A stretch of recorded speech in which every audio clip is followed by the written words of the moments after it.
Please don't be another modern audience game, because right now I'm bored as shit. It says Sony. I see Sony right there for the record player. You sure it's not related to Naughty Dog? It's not, cause they didn't show. Are no. you sure? It's by Naughty Dog, the space game that everybody heard about.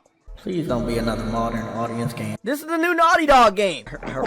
Oh, yes, sir. Please don't be another modern audience game. Okay, They yeah. got the classic PlayStation logo. Yeah. Please don't be another modern audience game. Not a big fan of the main character. A little W, a little woke for me. But please don't be another modern audience game. Never again, please, for the love of God, I'm begging you, put an end to these things already. The Game Awards show is so bad, I think it may have cost me my friendship with It's a Gundam, because I brought him on, and he was gone faster than the $500 million Huck to a Girl lost. Honestly, I'm not really gonna walk down the entire show. There's too much crap to go through. Unless you want to sit here and listen to me ramble about how 90% of everything we saw looked like the exact same generic weeaboo game, and it really worries me why they're so abundant when that many generic weeaboo games are taking over every single showcase. It concerns me, because it got to the point where I couldn't distinguish a single one. Oh, y'all look alike. I wish I could tell you there was highlights, but there wasn't. Oh wait, no, I take that back. There was one highlight. That was Statler and Waldorf coming out to roast the Game Awards. Now, I don't know if this got filtered through Keeley. I'm not sure who approved of it, but essentially it was what everybody tuning in was thinking the entire time. How long is this bozo gonna go on? Well, that's what I've been asking for the last 10 years. Oh! Yeah, please wrap it up. Speaking of a lot of people, why isn't this theater full, huh? Yeah, we heard you always sell out. Oh, got him! Oh, wait. Huh? There's Kojima, look. Ooh. Did you know that Jeff Keighley's friends with him? Yeah, but does Kojima know that?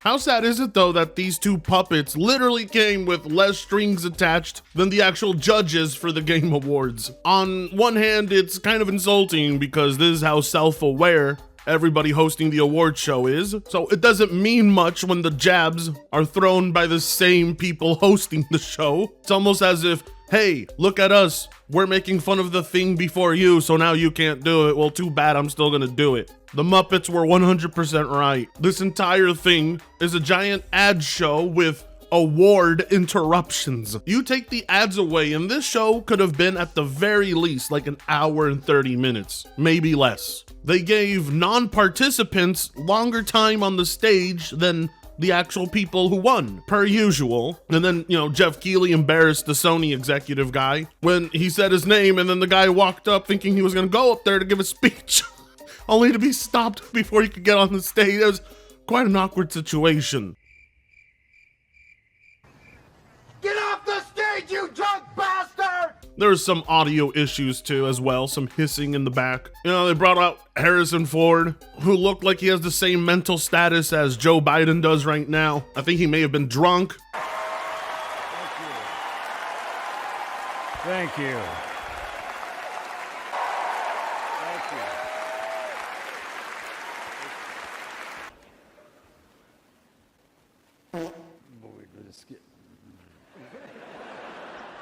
And now, Get off the stage, you drunk bastard!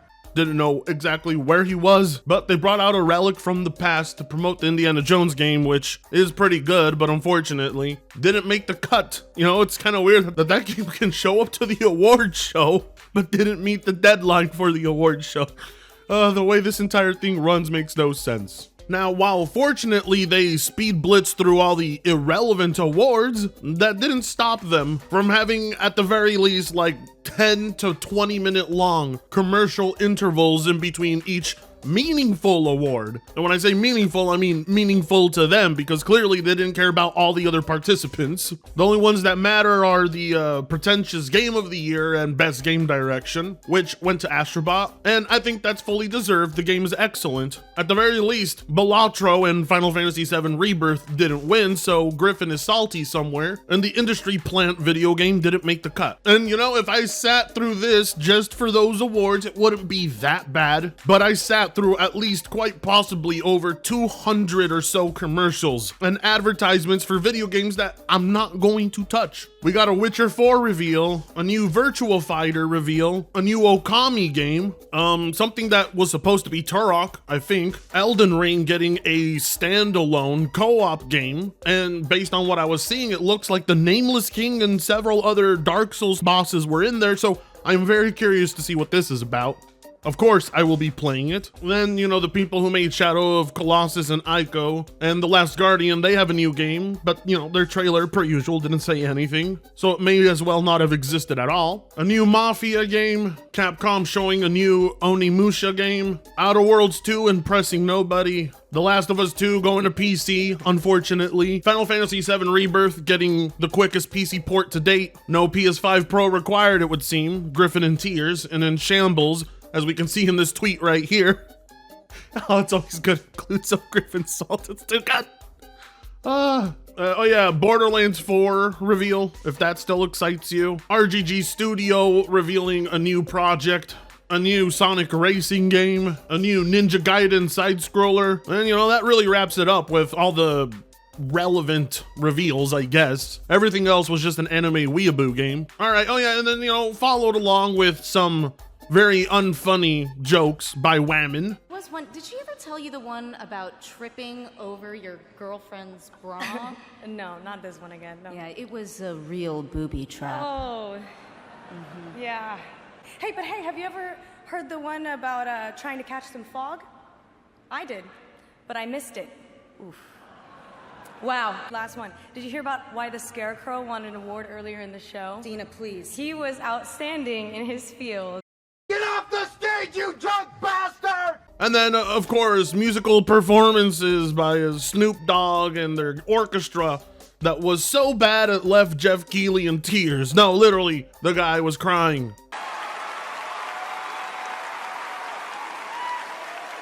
What a beautiful and emotional performance. Thanks to Riot and those artists for putting... Oh, my dear God. Are you one of those single-tier people? Do I look like a double fucking rainbow to you? It was also a good chance to see exactly how short Todd Howard really is. And to see Phil Spencer sitting front row getting no awards, looking all grumpy. Now, normally, you know, seeing that large list of reveals would have you thinking this was a good showcase, and everybody online was saying this is the best showcase they've ever had.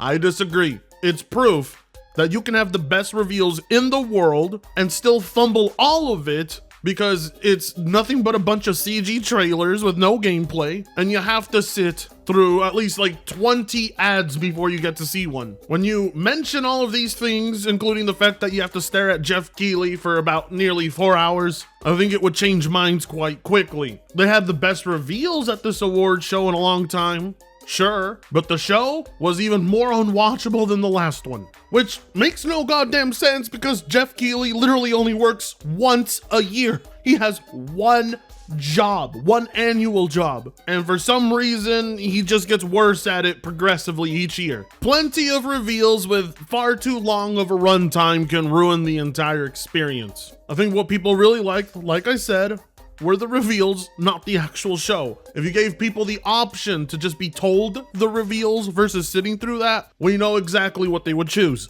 It also doesn't help that Jeff Keighley overhyped every single reveal. He made it seem like we were about to see some new GTA 6 footage or something. And amongst that footage that he got to reveal and overhyped, the one that caught everyone's attention more than anything else was Naughty Dog's brand new game. Oh, that's right. After the humiliation of The Last of Us 2, Neil Cuckman said, "I'm down for another lesb simulator." Let's be real here, you don't need me to tell you the name of the game. Hell, you don't need me to make a video on this. You already know. Everybody's talking about it. As we speak, it is currently being ratioed on Naughty Dog's official YouTube video and on PlayStation's official one. It's so bad, Neil Druckmann demanded that they disable the comments because they don't want to hear it. They know exactly the type of reaction they're going to get, which makes me wonder why they went through with it anyway. If it's gotten to the point you have to disable comments because you know nobody's gonna like what they see, perhaps you should do something different. Maybe make a different game, show off a different trailer, I don't know. But with the current state of things, Naughty Dog knows better. They know the first few seconds of a character's reveal of them just shaving their hair off isn't much to go on. There is virtually nothing about this trailer that made me go, yeah, I can't wait to play that. That looks exciting. That looks promising. It didn't look like anything. It was another run-of-the-mill CG trailer that said less about the game and more about how far away this whole thing is gonna be. I mean, don't expect to see this game for, I don't know, another 4 years. All we know is it's about this chick who rides around in a Porsche spacecraft of some sort, bounty hunting, and that's it. But the best part was watching the reactions from everyone, including the PlayStation fanboys, who, upon seeing the first few seconds, were yelling woke until the Naughty Dog splash screen hits, like you saw at the beginning. Oh god. The fact we're reaching this point where everybody's immediate thought is woke and Naughty Dog's first reaction is to disable comments. Perhaps it's a telling sign of, you know, being on the wrong path. I don't know. The problem is we have seen a bajillion trailers like this. Everybody thought we were getting a Concord 2. Everybody's already calling they, them, him, her, whatever this thing is. They're already calling it G.I. Jane. Keep my wife's name out your fucking mouth! Now, personally, I will keep my own opinions reserved until the full thing is out, or we at least get to see a little bit more of it, because like everything else shown to me, it said nothing. It's a CG trailer. It may as well not even exist for all I care. But one cannot deny Naughty Dog is continuing their trend of unappealing, unattractive female leads. I'm not sure what Neil Druckmann's entire message with this is, but I'm pretty sure it's making his wife's boyfriend very happy. How Neil Druckmann plans on getting people to like female Aang the Airbender here more than the current Star-Lord from Guardians of the Galaxy is beyond me. There was a lot of Akira references in this one, and while the inspiration may be good, it is coming from the same mindset of somebody who practically worships and praises Anita Sarkeesian. Game reviews and editorials constantly reference her work when discussing the treatment of women in games. Many developers now have a greater understanding of character tropes and the shortcomings they can lead to. I know for me, Anita's work was highly influential in my approach to writing for The Last of Us, greatly improving its story. With the amount of harassment she still receives on a daily basis, including some today, I've often wondered, why keep doing this? And having discussed games with her on several occasions now, the answer became abundantly clear. She loves video games. She's so passionate about them that she feels they're worth fighting for. It is my honor to present the Game Developers Ambassador Award to Anita Sarkeesian.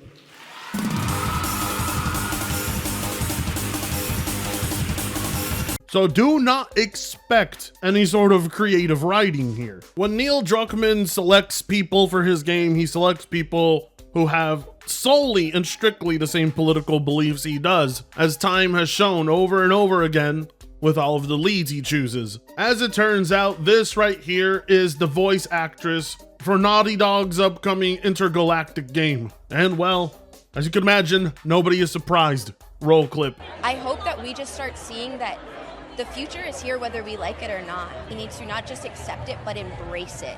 Embracing something and seeing not only the beauty of it in it, but the way that it contributes to the world and contributes into the way that anybody of any gender, race, creed, color can form their identity and can walk through the world with pride and their chin up high, like I think is so important for the generation coming behind it. Yeah, that mentality right there, that is exclusively what the video game industry is hiring right now, and exactly what Neil Druckmann wants in his game. That mindset. And they will prioritize it over your enjoyment. As we all know, Neil doesn't use the word fun when it comes to video games. Everyone is going to assume this is a girl boss video game just based on your reactions alone, Naughty Dog. You're saying a lot by disabling the comments. It's almost as if Neil himself realizes he's incapable of writing interesting female characters because his only idea of an interesting female character comes straight out of Anita Sarkeesian's playbook. They had one chance